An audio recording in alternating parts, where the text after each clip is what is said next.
minded, gotta carry the weight. Know this pain's been excruciating. I know you've been losing patience, but what you need is to be free.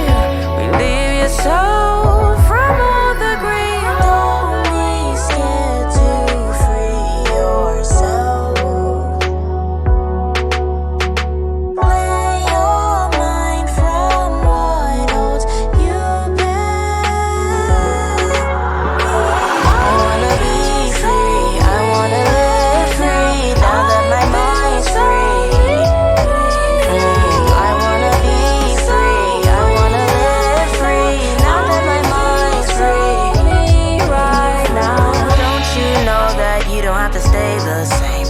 You can just change your ways, open your mind to change. Oh, be who you are.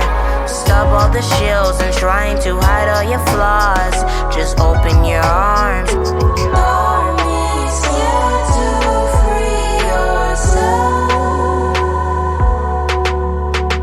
Clear your mind from what holds you back. I wanna be free, I wanna live free, now that my mind's free.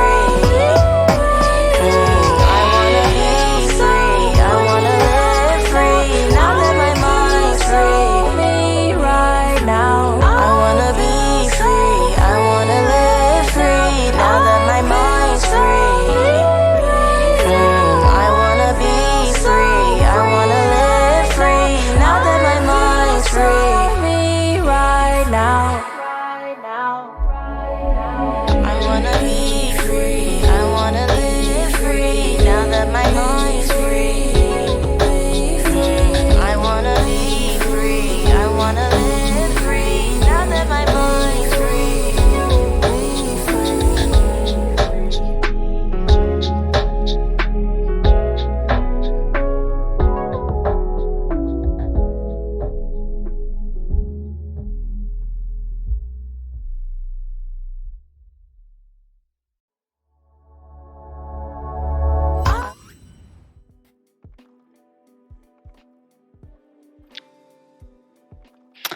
All right.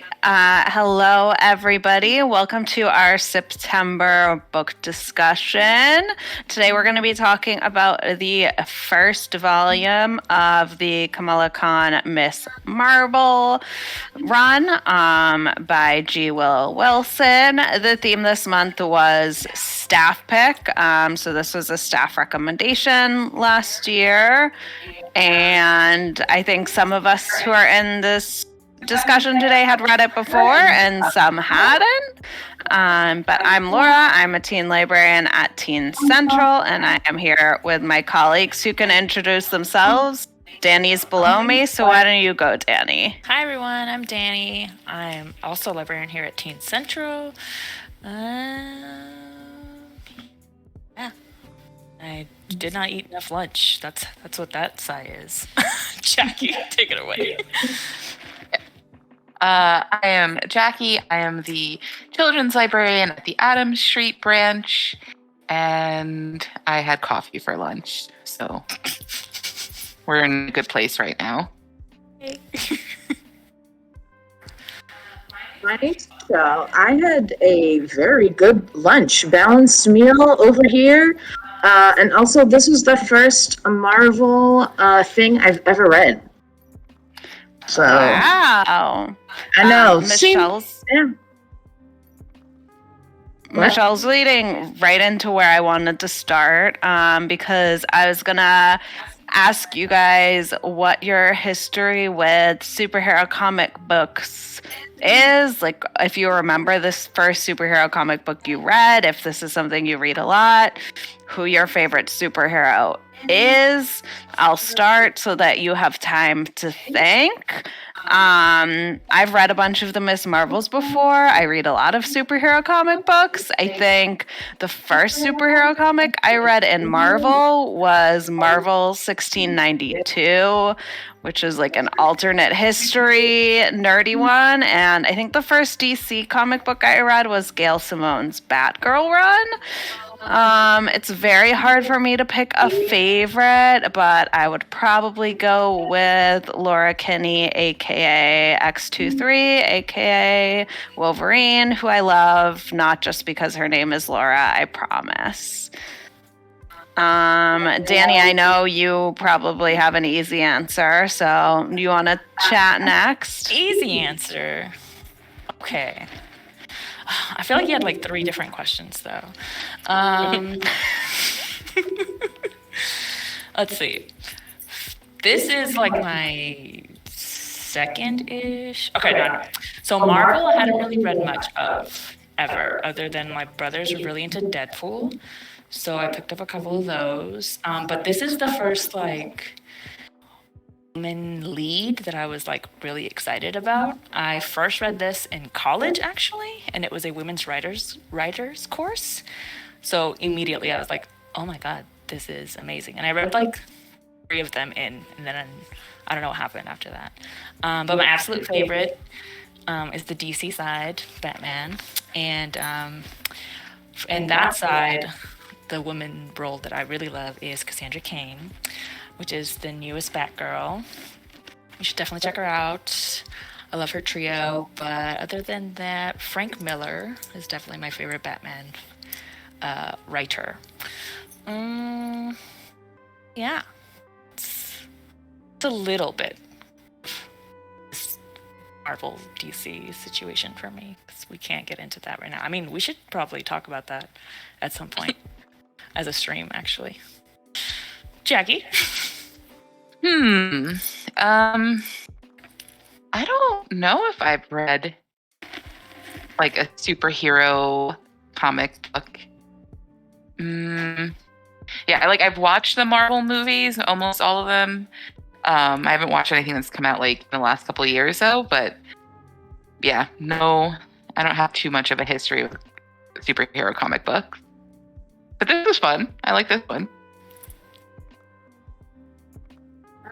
Yeah, I already said this is the first comic book I think I've ever read. I like all of the Marvel shows, and I've been into it. But I think it's not something I would like naturally gravitate towards. I think I've been into the Marvel things because I feel like when they were coming out, it was like a group thing. Like, oh, you and all your friends went to go see Iron Man or the new Spider-Man or something like that. So I was into that aspect more than like the actual superhero thing isn't really my jam. But I really did like this. I think if I grew up and knew that the stories would be like this was a lot of like dimension, especially with like character development, and so I really enjoyed that. But so I'm like, oh, if comic books were like this when I was younger, I probably would have been into them. I was really into Archie comics, but again, I think it's just because I like just like the human messiness of an Archie comic. It's like, who's Archie gonna pick today? I don't know, Betty, Veronica. What's it? No. But like, I was even at 7 years old, I was like, who's he gonna pick? All of my mom's novellas just like seeped into my brain. I was like, what's he gonna choose? Who's he gonna choose? What's Jughead eating today? Who's the one in the black and blue dress? Veronica? I just like that it was a black and blue dress, so that would have been my choice. Sure. I liked Veronica too because she had dark hair. So I think I could trick my mind into thinking that she was ethnic when she was just white. Yeah. Which leads into like, hey, here's an actual book about True. a different superhero. Yeah. All right, so we can get started. I think one of the cool things about Miss Marvel is Michelle maybe kind of touched on this like a little bit, but I think getting into comic books can be really intimidating because it's like there's so much to get caught up on. So this is a good starting point if you're looking to get into comics because it's a new character making her debut in this comic book series that's about herself. So we can go into the first slides. If you guys don't know much about Miss Marvel, who is actually going to be getting her own Disney Plus TV show in the future. She is an American teenager in New Jersey who ends up becoming a superhero when this event in the Marvel Universe takes place that unlocks people's inhuman powers. So this first volume is about her developing those powers and kind of trying to find her place in the superhero world. And she also, in her spare time before becoming a superhero and after becoming a superhero, writes a lot of like X-Men and Avengers fanfic. So she's a little nerd, and we love that.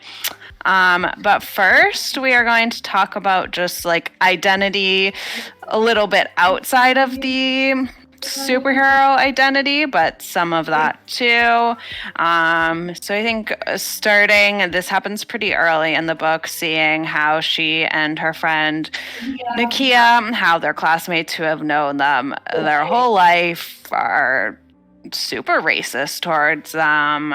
This is kind of the school popular girl who is talking to Nakia and is like assuming that she feels pressure to wear her hijab and nobody's going to honor kill you. I'm just concerned. And then Nakia is saying, actually, my dad wants me to take it off. He thinks it's just a phase. So I think this panel is interesting to start with and is a really important example of Muslim identity in young adult fiction, just showing this woman who it is her choice to wear the hijab, and people are making it about men when it's about her. I don't know. Thoughts? Yeah, this is like this is like first couple of pages, and I was like, oh, okay. Like, people really do be like that, huh? Mm-hmm. All right. We can go to the next slide.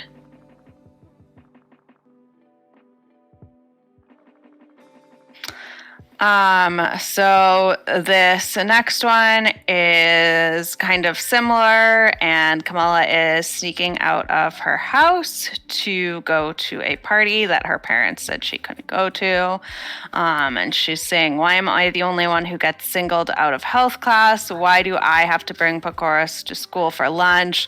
Why am I stuck with the weird holidays? Everybody else gets to be normal. Why can't I? And I think this is interesting how this kind of relates to her superhero identity too. She feels very singled out and different even before she develops those powers, and that kind of isolates her from everything even more. But I think this is this page really shows how relatable Kamala is as a character to a lot of teens, because I think most teens have things about their family, their culture, their background that make them feel really singled out amongst their peers. Yeah, that's like your worst nightmare when you're in high school, like standing out in any kind of way that could be negative. But like, I mean, I remember feeling exactly like this, and like going to school. I'm like, oh, do I smell like my mom's cooking? Like, and being like super concerned that like people are gonna smell it on me.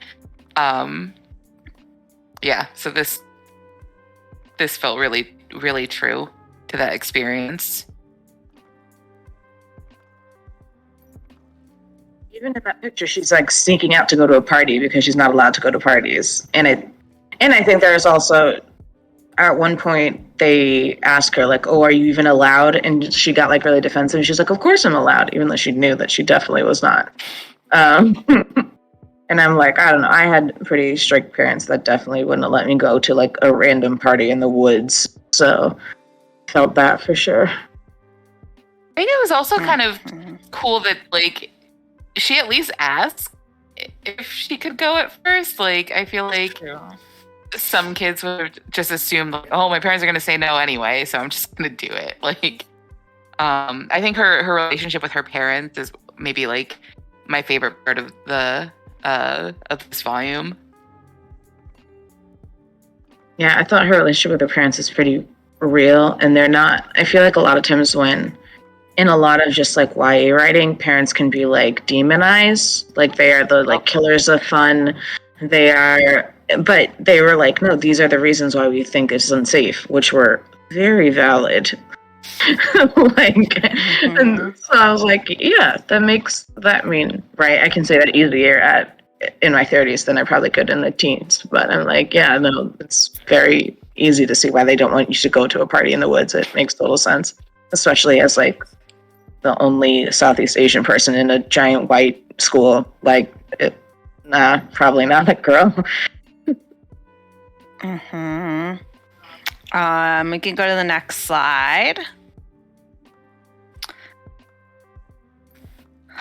So our next one is Kamala has gone to the party. It has not been what she hoped for, and she's heading home. You can see this like mist circling around her, which is going to end up being what gives her powers.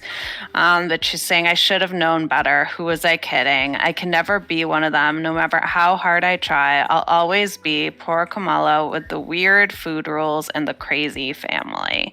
And this goes along with that last panel, I think, and really sad, but really true that instead of putting the blame on her classmates who are judging her for being different, and then, in like 4 years, these same kids are going to be like obsessed with Southeast Asian food and they're going to be Instagramming it all the time. But when it's this actual, like, a Pakistani American girl eating those foods or having that culture, then it's like, but that she, instead of like putting the blame on them, she puts the blame on herself for being different, which is sad. I think it's a good example of like, just as for me, like just coming from like someone's first generation, like there are times where you like have to pick and choose what you get to be at certain times. And during high school, it's just one of those like, oh, okay, like this is the vibe. It's cool to make fun of such and such, so I can't be me and I can't be certain parts of my culture. And we are trying to gauge like when is it safe to do so. And like you just said, like depending on the timeline, like, oh, it's cool. And then the bad part is that then it gets super like not romanticized, but like just in the term just like exotic, just all of a sudden now is great and the thing to be. And we have things like blackfishing nowadays, so what a time. I think one thing that's kind of interesting that maybe will come up a little more later, I don't think we had much about her brother in here, but talking about being first generation, I think her and her brother and their relationship with their parents really shows what a struggle being the first generation child of immigrant parents is, because Kamala is not Muslim enough, not Pakistani enough. She like wants to be American. She wants to be out with her friends. She wants to be a superhero. She maybe has a crush on her white friend, we're kind of maybe seeing, whereas her brother, to her parents, like, he's too religious. He's not assimilated enough. He's too in touch with his Muslim identity, and that like there's no winning because you need to be two things and it's impossible. Next slide.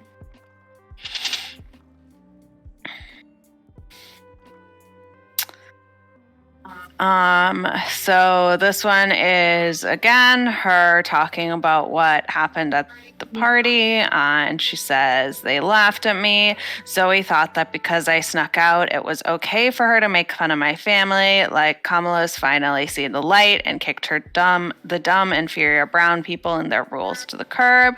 But that's not why I snuck out. It's not that I think Ami and Abu are dumb. It's just I grew up here. I'm from Jersey City and not Karachi. Which touches on what we just talked about, both in terms of what can you make fun of and what can other people make fun of, and also in terms of like where does your identity lie when you are first generation. I think like she is super mature about this. Like the fact that she says like she doesn't think her mom and dad are dumb for like setting these limitations. She just thinks they don't understand, you know, what that bar should be for her. I feel like that is not a line that I would have been able to make as a teenager for myself. But yeah, I thought that was like really mature of her.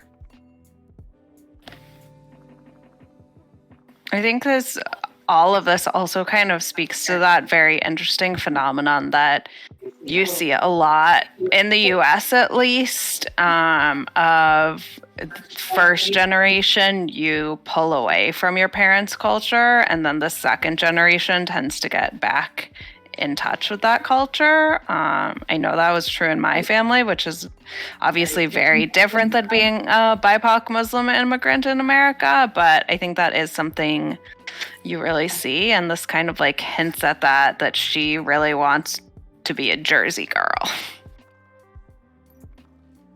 Who wouldn't want to be a Jersey girl? I mean,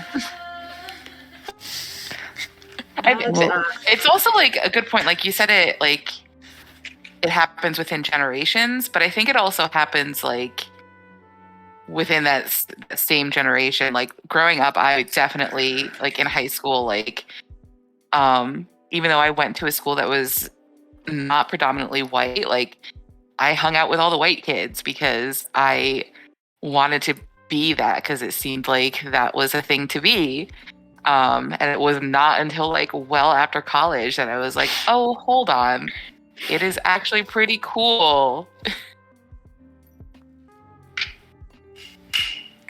for sure. All right, next slide.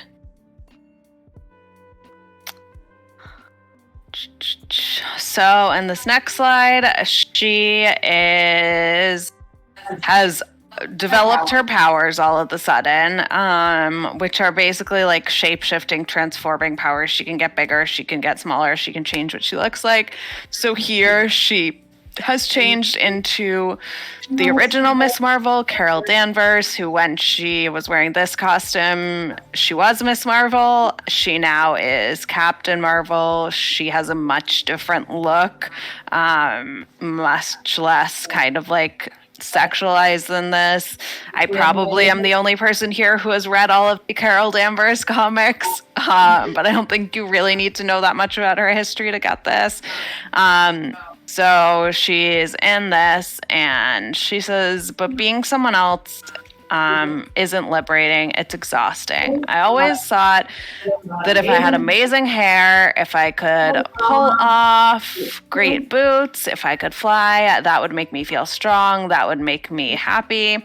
But the hair gets in my face, the boots pinch, and the leotard is giving me an epic wedgie. What made me happy was seeing Zoe take a breath of air, even though she makes everybody feel like crap. I'm glad I was there. I'm glad she lived. And this is a little bit about like superhero identity and personal identity of all of a sudden, just after this party where she really was made to feel like she was othered, all of a sudden she develops this power where she can make herself look like someone she's always wanted to be, this like paragon of Eurocentric beauty, and she realizes looking like this is actually not doing anything for me. And what was really great about being Miss Marvel Carol Danvers was what I was able to do, not what I looked like, which again, like Jackie said, is very mature. I don't know. I feel like she also just got a wake-up call. Like, oh, this isn't as great as it was. Yeah. So she matured real quick. Yeah. I'm trying to think of like other superheroes like origin stories, and like it always seems like it comes from like this like traumatic event or something, but like she just wants to be a superhero because she wants to help people, and it's like it's so like simple and like pure, and I kind of really love that. a question about how she became it, because she became it in this like fog, right? Yeah. And, Do you want an explanation of this? Is it a bomb? yes, because it just was like, but I was like, other people were in this fog, and Yeah. okay. So this fog is the Terrigen Mist, and the way that it works is there's a group of superheroes in Marvel called the Inhumans. So, like the X-Men are the mutants on Earth, right? The Inhumans are they're kind of like alien X-Men, sort of. That's a very simplified version, but they are like these royals with superpowers that live outside of Earth. And the Terrigen Mist, when it is unleashed on Earth, anybody that has any sort of inhuman genetics in them, this mist activates those powers. So in this comic book, we're only seeing Miss Marvel being affected by it, but in the like wider Marvel universe at the time that this book was published, it was affecting a lot of people in the world who were suddenly developing inhuman powers. Does that make sense? Chris mentioned that they're in a TV show these days. Yes, I don't think it's still on. I think it did very poorly. But yes, it did exist. There's Black Bolt, who like never talks because his voice is too loud and hurts people or something. There's Medusa, who has magic hair powers. There's Lockjaw, who Kamala gets later, who's their giant teleporting dog, who's the best. They become buddies, and other people, but that's like the main royal family. Okay. The end. It's been a long time since I've read Inhumans. They're not my favorite. What would be your superpower if you were an Inhuman and you got exposed to this mist? Good. I mean, everyone wants to teleport, right? That's just like the nicest thing. Yeah. If I could pick it, I would teleport. Realistically, if this came down and I turned into a superhero and I had no choice about it, I would absolutely turn into some kind of like werecat. That is just what would happen. I like that. Oh, smart. I don't know what I would actually turn into. I want to pick teleportation. I'm trying to think of like something that I like do. I'm sure it would be like, you can sleep forever or something very useless. Okay, I wanted to be able to stop time so that I could just stop time and sleep.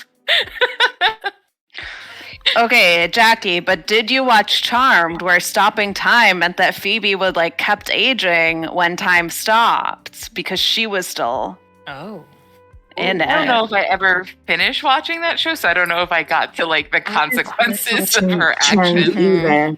But OG Charmed, so good. Cole forever. Oh yeah. Oh, absolutely. We can't talk about this. Okay. We can go to the next slide. I know you teens love hearing about the original From Charmed. the 90s, yeah. What do you mean the original? There's another one? Yes. Oh, yeah, there's a reboot. It's on Netflix and the CW. Yeah. And they just my roommate watches it. This is short, and they basically pipered twice. Like they got they discovered a long lost sister, and then she died, and then they discovered another long lost sister. Correct. It doesn't make sense. And it was the same thing, like how Shannon Doherty was having drama with everyone, and that's why Prue died. The new actress was like having drama. I think she was definitely in the right. I don't know about Shannon Doherty, but the new actress, I think, was like having drama with the network and the higher ups, and so they got rid of her. Interesting. So funny. Okay. Didn't see the original, not seeing the reboot, so where I'm at right now. This slide, we have Kamala jumping with her big long legs that she has now, and she's saying, when we bury the things we don't want to face, monsters grow. go. And I just thought this was a good little quote that I feel like kind of relates to like every book we've talked about so far this year. And just the idea of whether you're a superhero or not, if you try to hide things about yourself or about the community you're in, trying to bury those things just ends up making everything way worse in the end. Yeah. Yeah, I had nothing. Sorry. All right. Next slide.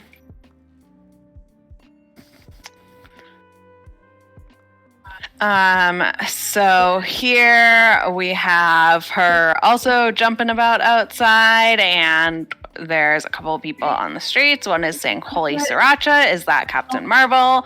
And then someone else is saying, "No, Captain Marvel has the sash. Miss Marvel has the scarf and the mask thingy." And then Kamala has these little text box that say, "Yep, I can change my face, but I wear a mask instead." There are layers of unpackable crazy up in here. I think Jackie pulled this.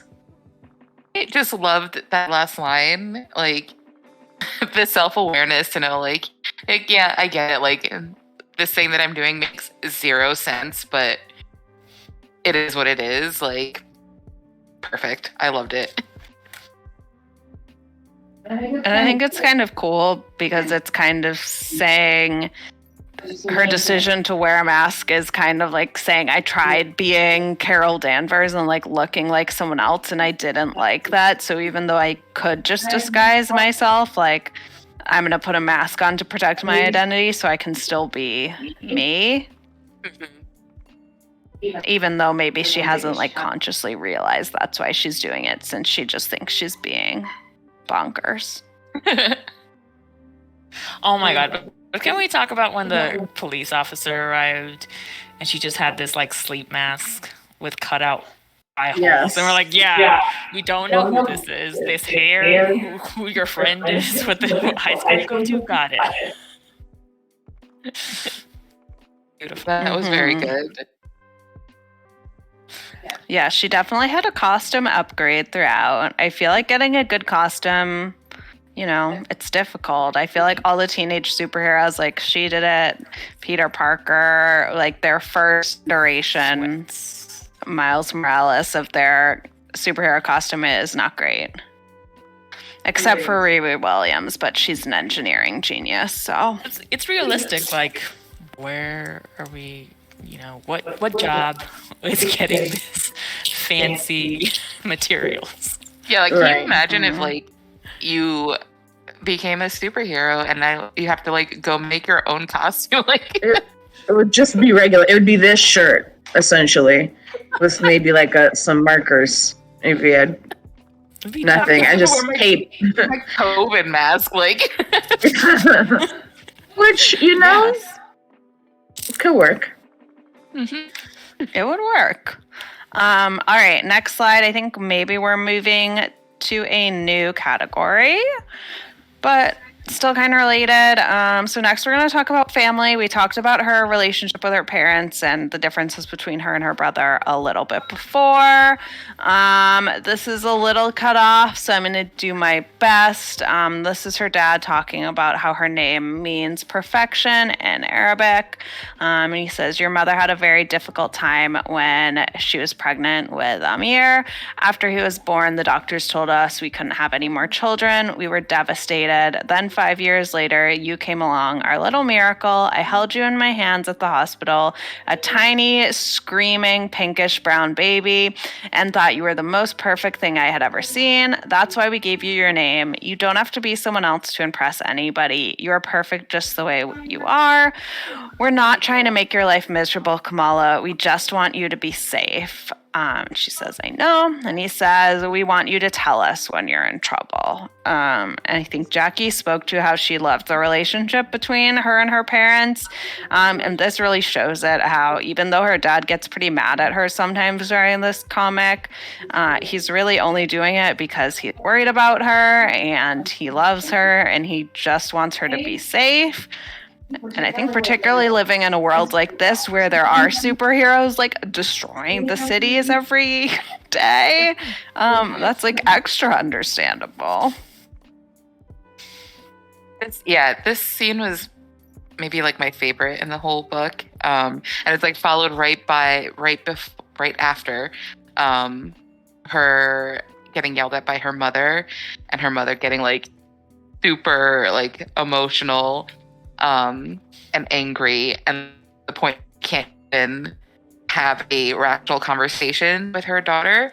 And I was like, oh, okay, this is literally me and my parents. Cool. Very much the teenage experience, for sure. Mm. This is really sweet, and I think in the rest of the book too, you see her parents really trying to connect with her because they can see that something's going wrong, and she keeps on ignoring them, and kind of is like feels like a lot of like, and she has a lot of things going on, right? She's turning into a superhero at this point. Like she doesn't really know how to control it. She just is like turning big and turning small. And so, I thought this was really sweet and a really good moment. I think even like, yeah, they're worried about her. And then also like, they're in this city, like they're a minority, like they're really worried about her in that way, in a way that's different if she was just like, in a way that parents have to worry about kids who like, especially like Muslim kids in like that is just it's a different kind of fear. And I thought like, they oh sorry yeah no I thought they like handled it in a way that was like really nice without being like, we are obviously scared because people perceive you differently. Like they handled it in a way that was like really nice without kind of being so like, I don't know. I feel like the last book that we read was very like, here are the ways that like AIDS affects you, and very like clinical. And this is a way that like, yeah, no, here is why your life is different, but it was like told in a really beautiful way without being so heavy-handed. If that makes sense. Yeah, Absolutely. it just occurred to me, like, it's taking place, like her being Muslim American, this taking place in Jersey City, which is like across the river from Manhattan. 20 minutes, truly. Yeah, exactly. Yeah, like, and then September 11th just happened. Like this. Ooh, that was cool. I like that realization. Yeah, of course they're afraid. Because I grew up in New York, so that was like my automatic thing. I'm like, yeah, of course they are. Okay, next slide.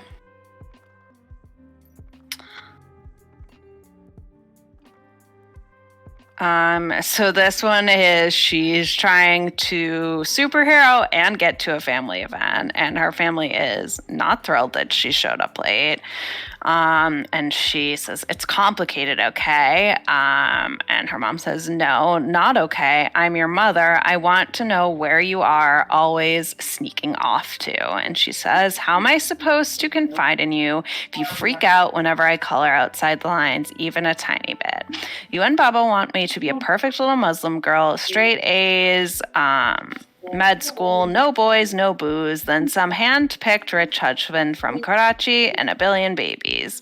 And her mom says, your father and I want the best for our only daughter. Our expectations are high so that your successes will be many. She says, your definition of success is pretty narrow, is all I'm saying. And her mom says, you want to argue and talk back? Fine, we can argue every night for the rest of the month.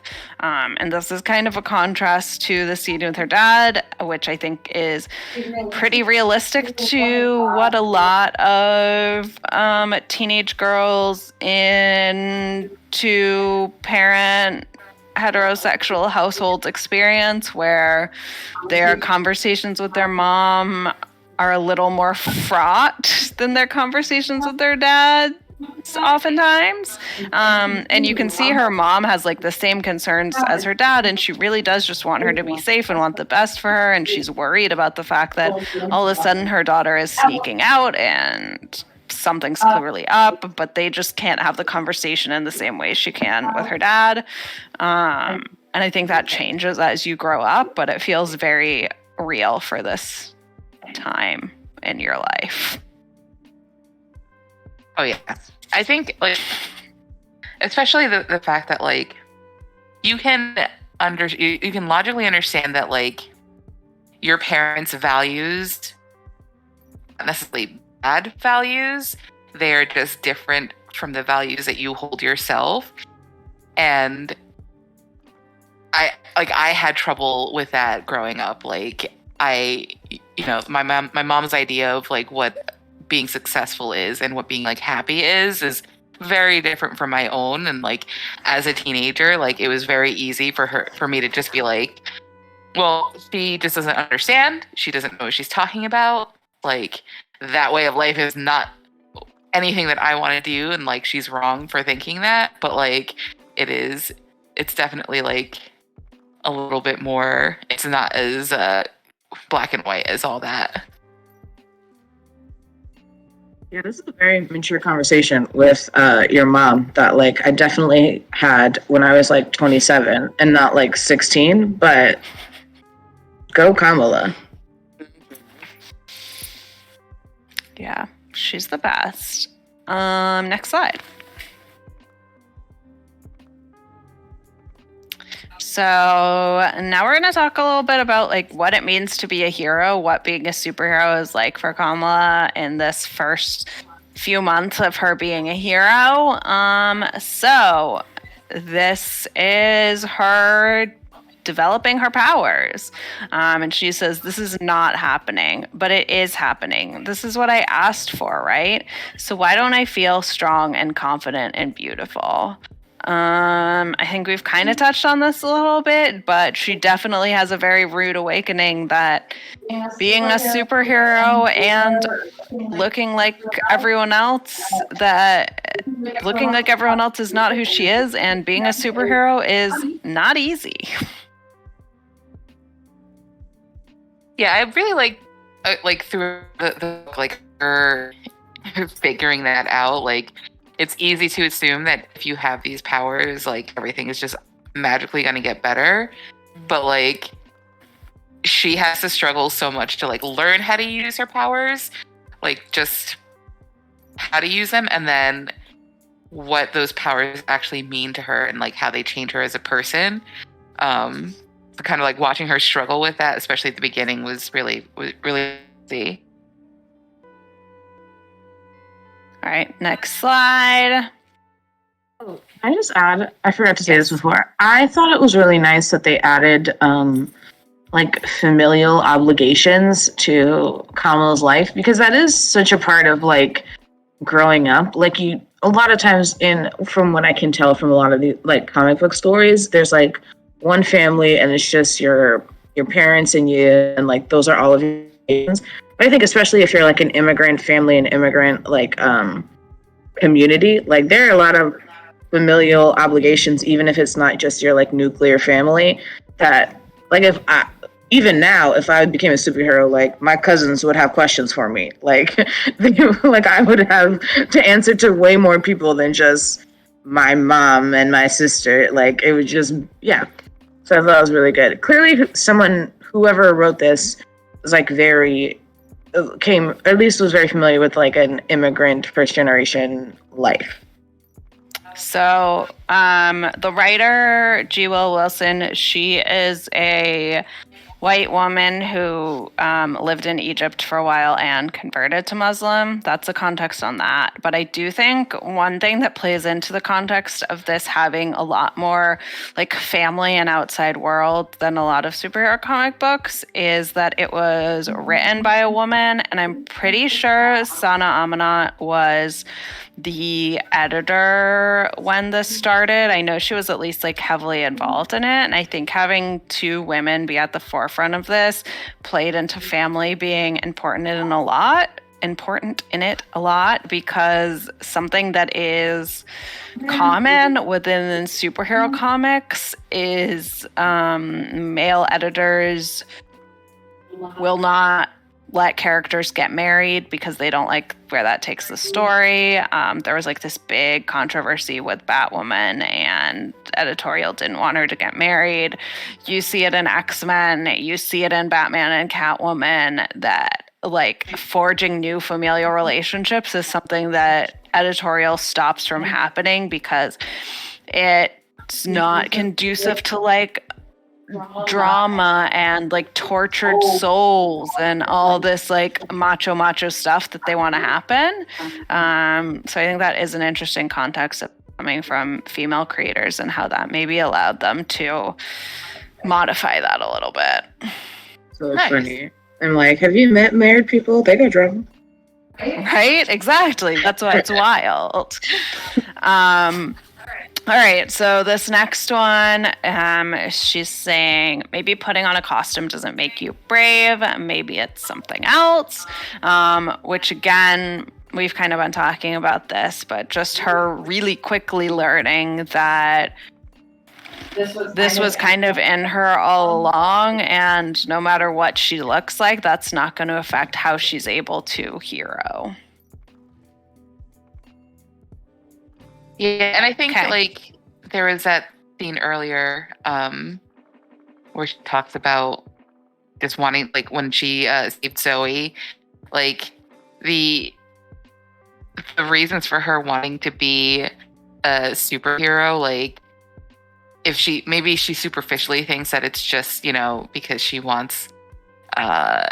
wants a different life, a better life, but like her reasons for wanting to be a superhero and for being a good one is just because she wants to help people. Yeah. All right, next slide.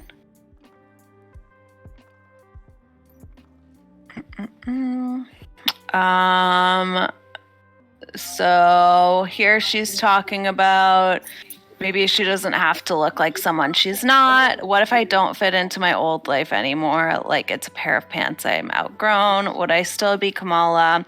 I wish I could talk to somebody about all of this. Tell somebody that I'm equal parts amazed and terrified. Bruno would understand, or try to anyways. I wish I wasn't still so angry at him. So I thought this was interesting because she's realized that she doesn't want to try looking like someone else, but then she's facing this identity crisis of, okay, now I am a superhero. Does this change who I've always been? Am I like a different person now because I have these powers? Which I think probably would be a pretty big identity crisis.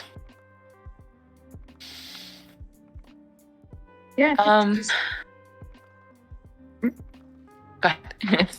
Oh, well, I think she used to write Marvel fan fiction, so she had this idea of like that it probably like so well thought she knew it, everything totally isn't how she thought it would be. And now she's dealing with like all these like unmet expectations and like and feeling so she wanted to be a superhero and look like someone so she could fit in with people, but it just made her feel even more isolated, which is very ironic. Yeah. I also like that part at the end where she's talking about how she just wishes she could talk to someone about all of this, and I do like that about like in like the superhero movies that I've seen, like the whole thing around having to conceal your identity and like who gets to know your secret identity, how they find out, it's usually always like they accidentally find out. It's very rare that the superhero is going to confide in someone, like unless they're caught in the middle of like changing into their costume or something. Yeah.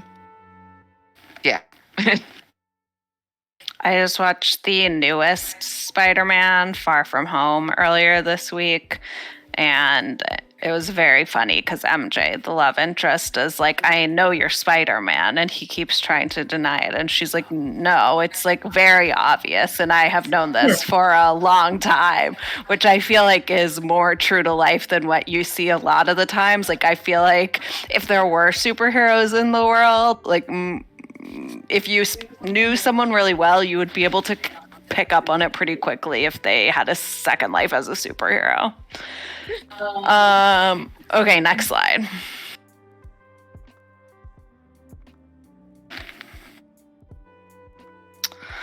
And here she has been trying to save Bruno's brother from this like whole mess that he's gotten himself involved in.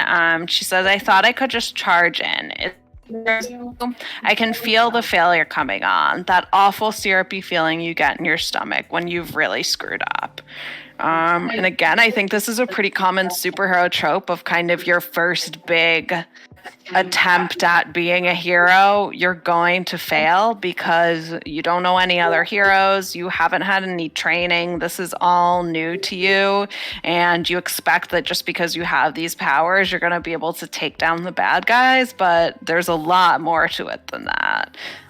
So I liked that they had this realization for her and didn't try to make it seem all like sunshine, rainbows, Mary Sue, easy peasy. Yeah, this was part of that like struggle of her like figuring out how to use her powers that I really liked. I mean, she like at first when she first saved Zoe, like she seemed to like do that really well, but then it like everything after that was just kind of like a disaster, which I thought was really interesting. Yeah.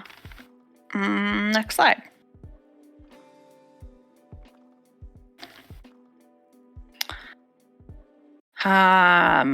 So this one I really, really liked. She's sitting at the table and she's got all this food around her because obviously like her metabolism is skyrocketed now that she's a superhero and she's changing size and like exerting all this energy, and she's knocked out at the table, head on her hands, and she says, as great as it feels to be powerful, I kind of want my mom.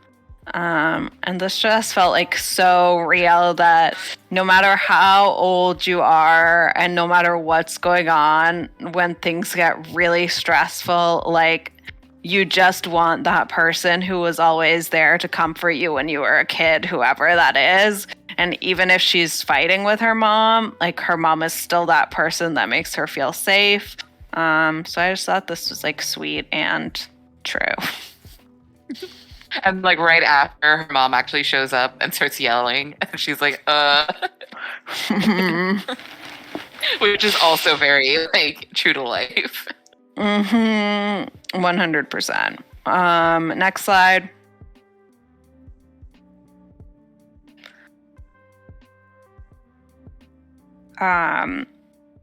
So this one, again, we've kind of been talking about this. She's making her costume, which I believe she makes out of like a burkini bathing suit that her mom bought her, that she was like, Mother, I am never going to wear this. But then she's able to turn it into her superhero costume, which I thought was a cool way to kind of like integrate her Muslim identity into her superhero costume, by like taking something that she didn't identify with and turning it into her own thing. But she says, good is not a thing you are, it's a thing you do.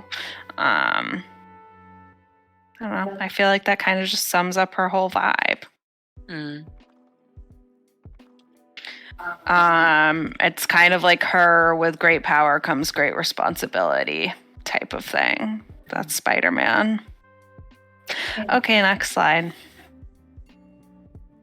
I didn't notice the cereal was called GMOs. That's what Chris says. That's funny. So Jackie pulled these two slides of her saving Zoe. And she's talking about how her dad always quotes this portion of the Quran when he sees something bad on TV. And he says, whoever kills one person, it is as if he has killed all mankind. And whoever saves one person, it is as if he has saved all of mankind. She says, when I was a kid, that always made me feel better. And then she kind of goes into her superhero thing and saves Zoe. You can go to the next slide to show the completion.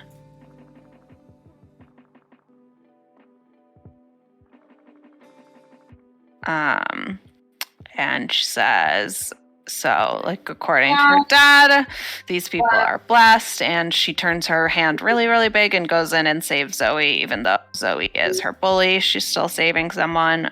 So, Jackie, did you want to talk about that? Yeah, I think like that quote that her dad is always saying, like, I felt like it was really interesting because, like, on the one hand, like, whoever saves one person, it's as if he's saved all of mankind. Like, that feels like that is a good thing for a superhero to hear, because there is going to come a day when they're not going to be able to save someone. So, like, I feel like that, like, the fact that you are able to save one person or 5 people or 10 people, like, that actually means something. But, like, then the other side of it, just like the responsibility behind, like, doing bad in the world, like, also has a giant effect. So I felt like that was, like, a really interesting balance between the two. But then, like, at the end when she's like, and according to my dad, they are blessed, like, I feel like that plays a huge role in how she sees herself as a superhero and, like, what her purpose as a superhero is.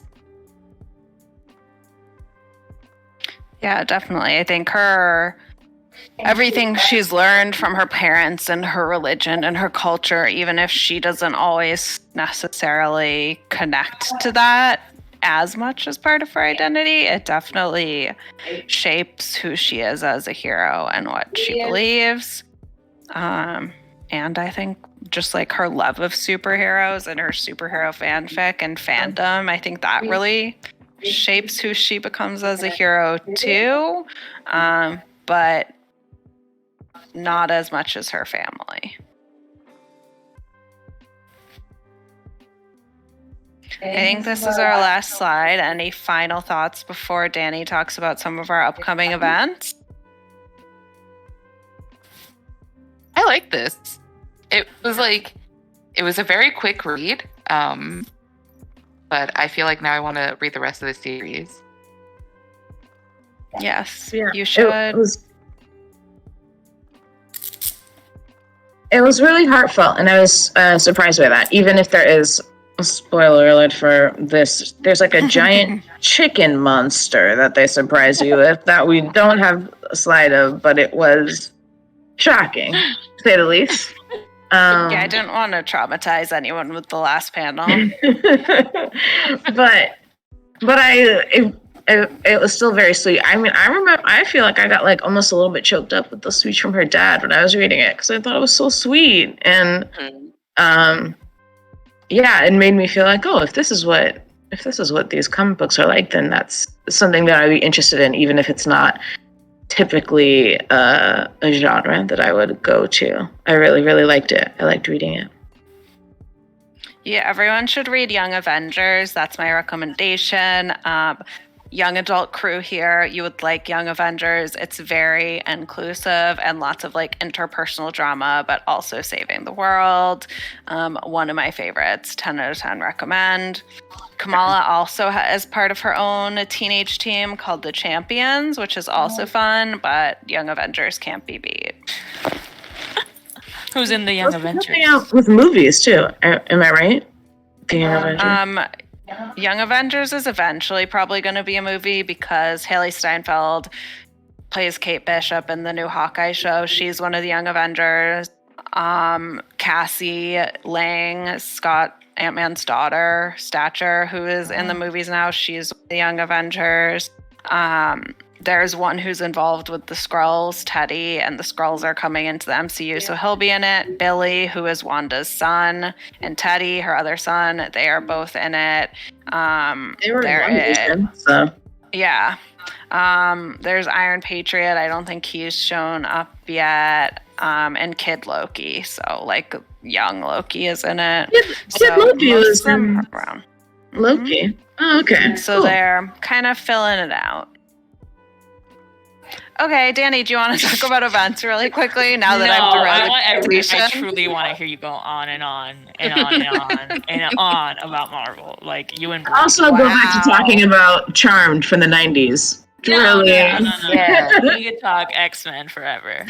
All right, so please come through tomorrow, Bookstagram on Instagram at 3:00 with Laura and Allie, which if y'all are not new to this stream, have seen over and over and over destroy us in Among Us. Tomorrow also at 3 we have Arcade Archives with Amanda, and I don't know what we're playing. Roller Coaster Tycoon? I think Roller Coaster Tycoon. Roller Coaster Tycoon, maybe, at 3:00. Join us next week, September 22nd, in person. Laura and myself will be making trash to treasures. We'll show you how to repurpose some paper. Destroy some old Ooh. books. Yes. It's going to be a good time. And you get candy. But, you know.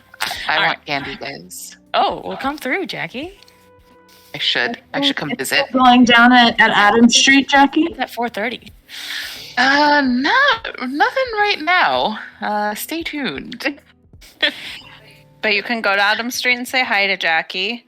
Yes, come say and hi. we'll be back next month on October 21st to talk about All Out, which is a short story collection all about queer teens. And the editor of that anthology, who's author Sandra Mitchell, is going to be joining us for that discussion. And we are hopefully also going to be joined by one of the authors, Melissa Lowe, whose book Last Night at the Telegraph Club has just been longlisted for one of the big book awards. So that would be pretty exciting. So hopefully we'll see you guys next month. What about the teen screens? Oh, and also I forgot. Also in Teen Central, every Wednesday in October at 5:30, we will be showing horror movies for our Teen Scream series. Each night, a different horror trope. Ooh. Okay. Bye, everyone. Have a good afternoon. Come see any of us if you need book or comic book recs. We want to help you out. Yes, you do. Bye. Bye.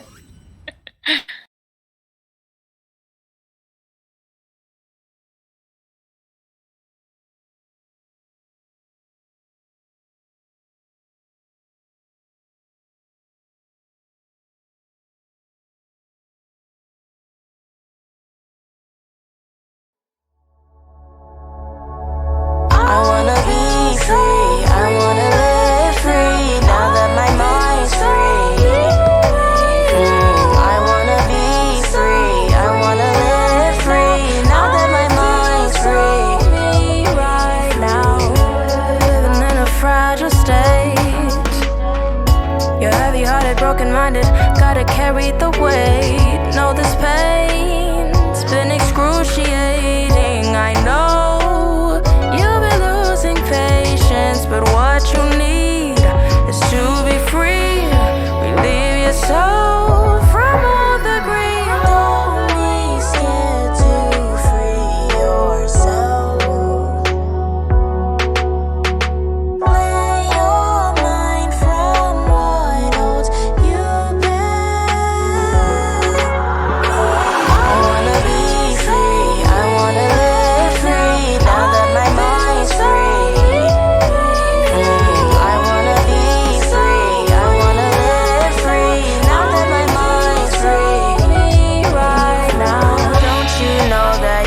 Stay the same.